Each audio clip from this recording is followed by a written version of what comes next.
welcome back to the channel. It is June 14th, 2025 as I record this, and I am saying goodbye to one of my beloved music stores, Showtime Music, at the Crossroads Mall near Beckley, West Virginia.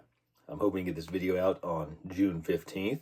Also, happy birthday, Riley, which will be the last day the Crossroads Mall location will be open. They have another location in Bridgeport, West Virginia at the Meadowbrooke Mall, which is about 2 hours away.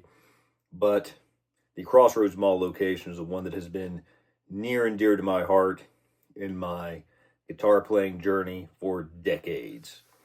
So I started playing in the year 2000 when I was in high school.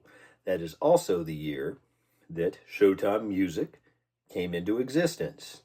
Previously, it was Pied Piper, and there still is a Pied Piper in Charleston, West Virginia, about an hour away.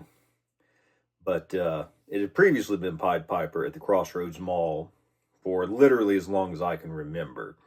I can remember being a kid in the late 80s and early 90s and walking by and being awestruck by the guitars. In those days, mainly Strat style guitars and super Strats they would have been. And just, being in love with them even then, even though it was still many years before I played, because no one in my immediately family played guitar. But Pied Piper sold guitars, pianos, drums, and had a bunch of sound equipment, especially car audio equipment, which is a much bigger thing in those days than it is now. But my dad would go in there often to look at the audio equipment, and I would go with him. Now, flash forward to 2000, I'm playing guitar or learning to play, and I'm starting to want to go in there and look at things. I can remember looking at a reissue 52 Telecaster, which in those days was like $900, which is funny to me now because it's like a $2,400 guitar now. But and some of my earliest guitar memories are being in the store at its old location. We'll fast forward to the current location in a bit. But at the old location, not being able to play hardly at all, but loving going in there and looking at the stuff. So again, around Thanksgiving of the year 2000 is when I started to play. 96 was when I first tried to learn. Didn't really stick, but when I was in high school, it did. And probably like February, January, got my first electric guitar, which was a Rogue HSS Strat. Didn't have an amp though. So from there, I got my very first guitar amplifier, which I've dug out of storage at my parents' house. The Fender Frontman 15, solid state 2-channel amp. Many of you probably recognize this. Many of you probably had that as your first amp as well. I actually played it just a few years ago, just for the fun of it. I think I was actually wanting to put it on one of my albums just to have it on there, but ended up not quite fitting. So, but I still enjoyed getting out and playing it. But this came from Showtime Music, and I can remember trying it out. The guy in the store was very nice, putting up with me. I could barely play at all, but tried it out and loved it. And that is my very first amp. Now, a few months later, I can play a little bit better. I have saved up some grass mowing money. And after playing some standard Strats, because by that time I had my black Telecaster, which you've seen on the channel a lot if you're a regular viewer, which I ordered in the mail. But I got this guitar. It is a Dan Electro with the two standard lipstick pickups. This is really more, I've come to realize, more than a humbucker. It's stacked single coils, but it's a great guitar. I paid in $20 bills that I earned mowing grass that summer. I think it was $320, so it was a bunch of $20 bills. Took it home, still love playing it to this day. Has that great Dan Electro sound, great for slide. And it came from Showtime Music. It just shows, how these stores are parts of our lives. Obviously didn't know at the time that was very shortly before 9/11. That just shows how long I've been going to Showtime Music and how long I've had this guitar. But this is the first guitar I actually purchased from there. So, flash forward a few years, they moved to their current location in the mall, still in the same mall, just in a little bit different place. And I now, out of school, have a decent job, and decide I'm finally going to buy an American Fender, because I've been playing for over 10 years at this point, and I've never had an American Fender. I had, at that time, my main guitars would have been the Black Telecaster, as it has been since I got it in August 2001, and a white Nashville Tele I still have, which you, for some reason, rarely see on the channel. But in January of 2012, I got this guitar, which has also been on the channel a lot, my 2011 American Standard Strat. And it came from the Crossroads Mall location of Showtime Music, which, oddly enough, I played a Candy Apple Red Rosewood Fretboard American Special at their Bridgeport store back then. I absolutely loved, but I thought, no, I want to see, I wasn't quite ready to spend the money, and I wanted to see what they had at the Crossroads Mall location. And you're seeing some of the pictures during this video in their more high-end, room in the back, where it was more secure and a little more private. I played every American Standard and American Special Strat they had. They had a Candy Apple Red American Special there too, but I just love this one. I think it's beautiful. At the time, it was actually probably my least favorite color of the colors they had, because it was this three-tone Sunburst and Candy Apple Red. But I did like the Hendrix vibe, and it just played and sounded the best, and it's still to this day probably my favorite neck of any guitar is the neck on this guitar. It's the main riff on the title track of my first album, These Empty Arms, is played on this. A ton of them, you hear it a ton on all my albums.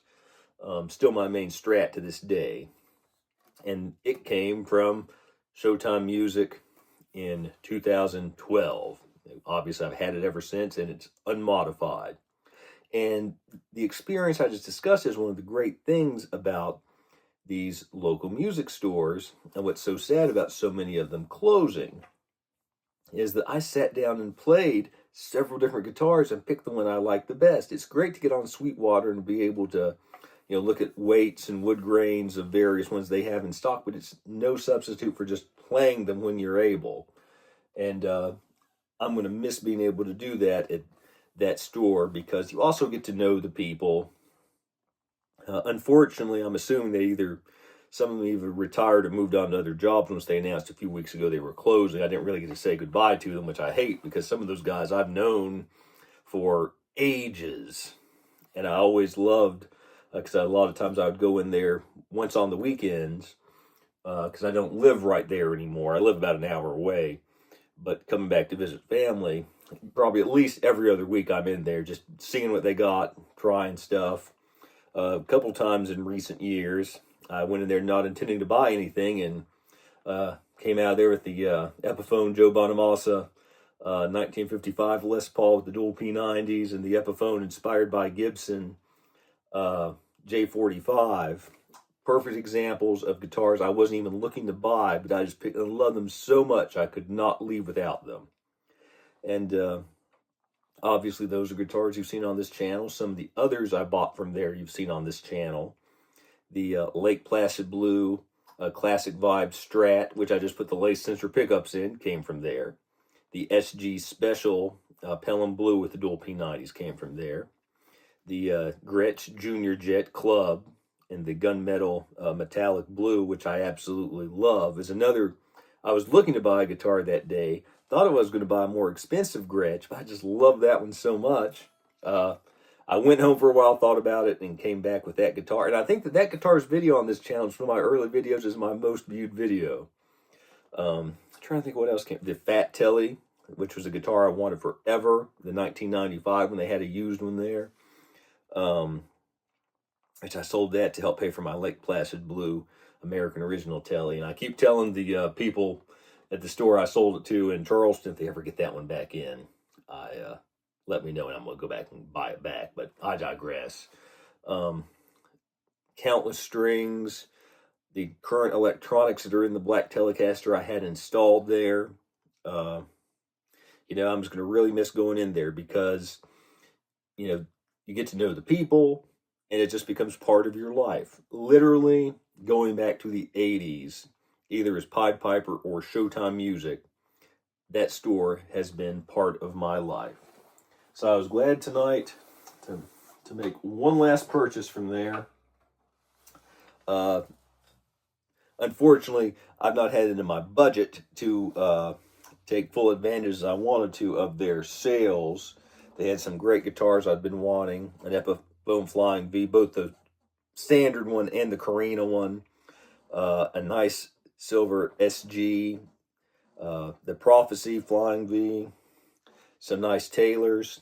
But what I ended up getting, something different that I absolutely loved, is this Ovation Acoustic. It is the CE 48P with a Koa top. They actually just got this in yesterday, they said, despite the fact that they're closing, because again, the Bridgeport store is going to stay open. It's one of those. I was playing a few things tonight. Absolutely love this guitar. And it will get a full review video probably here in 2 or 3 weeks.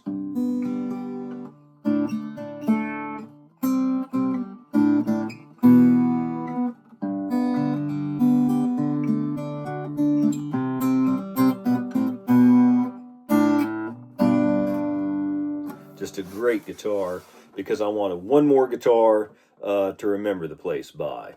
And I'm absolutely thrilled that it's this one, Glenn Campbell style acoustic. I just absolutely love it, and absolutely love that I got to get it from them tonight. And I did get to speak to the owner some, and basically it sounds like that the store isn't being closed because of, financial reasons or sales or anything like that. Basically, they had the 2 locations since about 2000. Her son, who's about my age, manages the Bridgeport store. And unfortunately, she and her husband owned them. And then not that terribly long ago, unfortunately, her husband passed away. And it's just a lot operating 2 stores 2 hours apart. And I can totally understand why they want to focus all their attention to the other store, because that's where she lives. And I know most of you probably aren't familiar with West Virginia, but Bridgeport's a more populated area. Though most of you that live in the eastern United States, if you go south, like towards Florida or the south, and come through West Virginia from Pittsburgh, Cleveland, Buffalo, or say going into Canada from Toronto, you have driven through Beckley almost definitely on the interstate, and would have driven, practically almost in sight of the mall that this guitar came from, and that where this store, which I loved, has been all these years. But anyway, it's just not the most populated area. So I can understand wanting to focus on the store in a slightly bigger market. And again, Bridgeport's on the interstate as well, about hour and a half, 2 hours south of Pittsburgh. So it's probably going to do just fine. I hope it stays open. I've been there several times, not nearly as much as this store, obviously, but I intend to go there again. I hope to continue to purchase guitar there. In fact, I was talking to the owner's son, the manager up there, about a Robert Cray Stratocaster I saw there a few months ago that they still have, that if I had the money for, I'd love to get, because I always wanted one of those. But anyway, the store I love is going away, and the store I grew up admiring guitars in the window of and learning to play in, back when I couldn't play at all, would go there and look at stuff. Would go there with some of my friends in high school to look at stuff that we loved to buy that we couldn't afford. And still to this day, I just love going there and talking to the people. So I'm going to miss it a lot. I'm sure this experience I'm talking about is something, unfortunately, a lot of you have gone through, especially in recent years, as more and more of these stores are closing. And it'll It really makes you appreciate these small businesses that mean so much to so many people in so many communities. So thank you, Showtime Music, for 25 years in your current iteration, and back when it was under different ownership at Pod Piper, going back literally as long as I can remember, for all the great memories, the great gear, the great people, and the great music. And you might be gone, but you will definitely never be forgotten. And there will not be a time that I go into that mall or buy that mall that I'm not going to miss going there. So I just wanted to share that experience. If you have any similar experiences, please feel free to discuss them in the comments. I would love to hear them. If you've been to Showtime Music or got anything from there, please let me know. And look forward to, again, seeing a full in-depth review of this great guitar on the channel in the near future. I'm actually looking forward to record with in the current project I'm working on. And until next time, keep on rocking.